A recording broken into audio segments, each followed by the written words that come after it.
20번 한번 같이 보겠습니다. 네, 정리역처럼 문제 나와 있는 거 쭉 이렇게 읽고요. 함수가 두 개가 나왔어요. 뭐가 나와있냐면 y는 x제곱이라는 애가 하나 있고 y는 fx라는 애인데 이 y는 fx라는 이 함수에 정보가 없습니다. 맞죠? 이 정보가 없는데 정의역과 치역이 여기에 들어와 있다는 얘기는 다시 말씀드리면은 x축과 y축의 양의 방향을 포함한 일사분면 안에서만 함수가 존재한다는 거죠. 그런데 우리가 함수가 정확히 파악하지 못할 때 또는 함수의 그래프를 그릴 때 우리 뭐 하죠? 미분을 해서 그래프를 그리죠. 미분을 왜 합니까? f'x가 양수냐 음수냐에 따라서 그래프가 증가 감소가 결정이 되죠. 그러니까 함수의 모양을 결정하는 데 있어서 가장 중요한 거는 함수의 증감입니다. 증가냐 감소하냐. 이게 엄청나게 중요한 아이입니다. 그런데 지금 이 문제에서 어떤 애가 하나 나타나냐면요. 지금 여기 임의의 양수 t에서 x는 t라는 직선을 이렇게 쭉 그어가지고 x축, y는 x제곱, y는 fx에서 만나는 세 점을 pq월이라고 해가지고 월에서의 접선을 또 긋죠. 그러면은 제가 증가 감소를 판단할 수가 없기 때문에 이 fx의 그래프를 이렇게 이렇게 감소한다고 한번 생각을 한번 해봅시다. 이해됐죠? 그러면 여기에서 어떤 일이 나타나냐면요. 여기서 이렇게 그어요. x는 t라는 애를 이렇게 긋습니다. 그러면 여기서 점이 여기 만나는 점을 p, 여기를 q, 여기를 r이라고 이렇게 만들 수가 있겠죠. 그런데 문제를 잘 보시면 알겠지만 어디서요? 저기 y는 fx라는 이 점, r이라는 점에서 접선을 이렇게 그었을 때 이 점을 s라고 만듭니다. 그런데 문제를 보시면요. 여러 가지 조건들이 있습니다. 그런데 문제를 풀면서 이 조건들을 내가 이게 나와 있는데 난 이거 사용하지 않고도 문제 풀었어. 이거 쓸모없는 조건이야. 쓸모없는 조건을 쓸 이유가 없습니다. 이 말씀을 다시 드리면 뭐냐면요. 이 조건이 왜 나왔을지를 반드시 생각을 해야지만 그 문제가 내포하고 있는 온전한 의미를 우리가 깨달을 수 있다는 거죠. 한번 볼까요? 여기서 단이라고 써있는 그 문제를 한번 보시면요. 뭐라고 되어 있냐면 뭐라고 되어 있어요? P의 x좌표는 S의 x좌표보다 크다. 즉, 요 점이 요 점보다 오른쪽에 있어야 된다는 겁니다. 원래 근데 S라는 점이 이렇게 그어버렸더니 S의 x좌표가 P의 x좌표보다 크죠? 말도 안 되는 상황이 일어난 겁니다. 그런데 얘가 왜 그랬을까요? 이게 바로 y는 fx가 절대로 감소하면 안 된다는 걸 얘기하는 겁니다. 즉, fx가 이렇게 감소를 하게 되면요. 어떤 일이 생기냐면 여기서 아까 말씀을 드렸던 대로 여기다가 t를 그어서 얘가 p고 얘가 r이라고 해서 여기서 접선을 찍는 순간 이게 s가 되면 s의 x좌표가 p의 x좌표보다 더 크죠? 그러니까 감소하는 부분이 있으면 절대로 안 되는 겁니다. 그래서 그 조건 자체가 fx의 모양을 간접적으로 얘기하고 있는 겁니다. 그리고 여기서 중요한 게 하나가 나타나는데요. 그러면 이런 부분은 가능하겠냐는 거죠. 예를 들어서 f'x가 0인 부분, 이런 부분이 가능하겠냐는 거죠. 예를 들어서 그래, 증가는 증가인데 여기에서 이럴 수 있지 않습니까?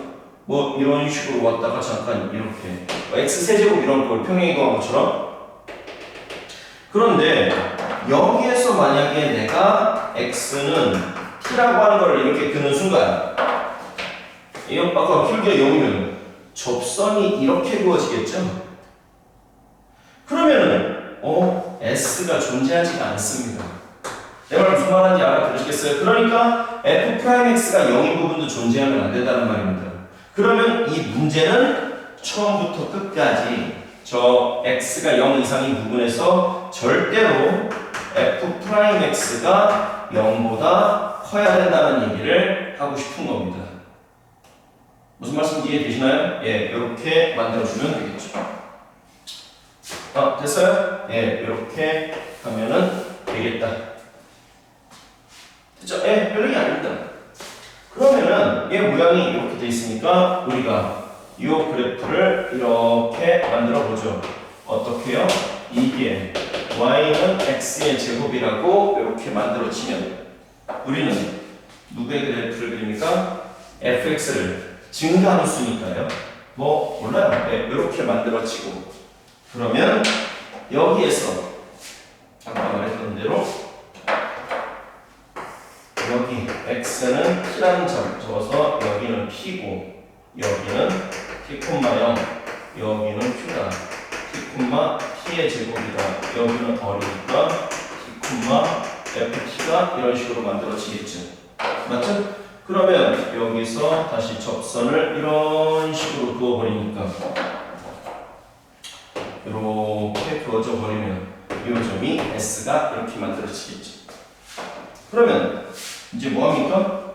이렇게 만들어졌을 때 접선에 X절편을 그어야 되는 거니까 Y 마이너스 접선의 방정식을 세워야겠죠. F'의 T에 X 마이너스 T인데 여기다가 뭐 대입하니? 여기다가 0을 대입한다. 네, 이렇게 해주시면 되겠죠. 그러면 이 x라고 하는 그래프는요, t 마이너스 f 프라임의 t의 ft다. 네, 이렇게 만들어질 수 있습니다. 이 점의 좌표를 얘기하는 겁니다. 맞죠? 그러면 이렇게 만들어 놓고서 이제 관계식을 한번 세워볼까요? 이렇게 세워놨더니 이런 관계식이 만들어진대요. 그러면 시작을 해보죠. PS 곱하기 PQ라는 녀석이 이렇게 있으면 PS의 길이는 얘가 더 크니까 여기에서 빼야겠죠. T에서 T 마이너스 F 프라임의 T에 F의 T를 이렇게 빼고 곱하기 PQ는 T의 제곱이죠. 요게 누구랑 똑같다고요? P얼의 길이니까 요게 바로 F의 T랑 같다. 이렇게 만들어지면 될 겁니다. 그러면 이 식을 써버리면 어떻게 되냐면 F 프라임의 T에 FT의 T의 제곱은 FT다. 예, 이렇게 만들어지겠죠. 그러면 F 프라임의 T는 절대로 아까 말씀드렸잖아요. 여기 분모에 오니까 얘 아까 무조건 농도가 크다라고 했으니까 문제에 모순이 생기지가 않을 겁니다. 알아들으시겠죠? 그러니까 이것도 품고 있는 굉장히 아름다운 조건이었죠. 그럼 이걸 넘기니까 f의 t 만들어지면 t의 제곱 마이너스 f 프라임의 t가 0이다 이렇게 돼 있으면 첫 번째 ft가 0이든지 두 번째 f 프라임의 t는 t의 제곱이 이렇게 만들어지겠죠. t는 모든 실수라고 했으니까요. ft라고 하는 건 3분의 1 t의 세제곱 더하기 c다. 이렇게 만들어질 겁니다. 이해됐죠? 그런데 아까 f의 t가 0일 수가 없죠. 왜? 아까 0이면 안 된다니까요. 알아들으시겠죠? 그렇기 때문에 이건 될 수가 없구나. 요게 만들어지는데 치역이 저렇게 치역이 0 이상이 되기 위해서는 얘는 반드시 뭘 지나야 된다? 원점을 지나야겠죠? 그래서 C도 0이 이렇게 만들어지게 되는 겁니다. 그러니까 어이쿠 이 그래프 틀렸네요. 이해되시나요? 저 그래프가 틀려서 이 그래프를 3분의 1에 t의 세제곱, x 세제곱으로 이렇게 바꿔서 그래프를 그리면은 얘 그래프는 어떻게 되냐? 이렇게 올라가게 될 겁니다. y는 x의 제곱이 그러면 3분의 1의 x 세제곱의 그래프를 그리면은 얘는 이렇게 해서 이렇게 올라가겠죠. 이게 바로 3분의 1의 x 세제곱의 fx 그래프가 되겠죠. 이런 식으로. 그러면 우리가 구하는 거는 여기 넓이겠네요. 여기 넓이. 이해되나요? 그럼 이제 끝났습니다. 첫 번째 뭘 구하나? 요점을 구해야죠. x의 제곱은 3분의 1의 x의 세제곱이니까 따라서 x는 3이다. 맞죠? 여기가 3이 돼서 여기 넓이를 구하면은 이쪽에 있으니까요. s라고 하는 건 0에서부터 3까지 절대값 x제곱 마이너스 3분의 1의 x 세제곱의 dx 이거 만들어주면 0에서부터 3까지는 x제곱이 더 큽니다. 그럼 얘를 적분을 하니까 3분의 1의 x 세제곱 마이너스 12분의 1의 x의 4제곱 0에서부터 3까지가 그러니까 9 마이너스 12분의 81이다. 9 마이너스 4분의 27이니까 얘는 4, 36이니까 9다. 이렇게 만들어지나요? 예. 이렇게 생각해 주시면 됩니다. 단순히 이 문제는 맞았다 틀렸다도 중요하지만 물론 중요하죠. 그런데 그거보다 이 각각의 조건이 무슨 의미를 담고 있는지 무슨 말씀인지 이해되시죠? 아까 여기서 적선의 x좌표에 그 s가 p보다 왼쪽에 있으라는 말이 무슨 말이냐? 예, 감소 안 된다. f'x가 0 되는 점 없다. 예, 그 얘기를 담고 싶었던 겁니다. 알아두시겠죠? 이게 바로 이 문제의 본질이다. 예, 여기까지 하겠습니다.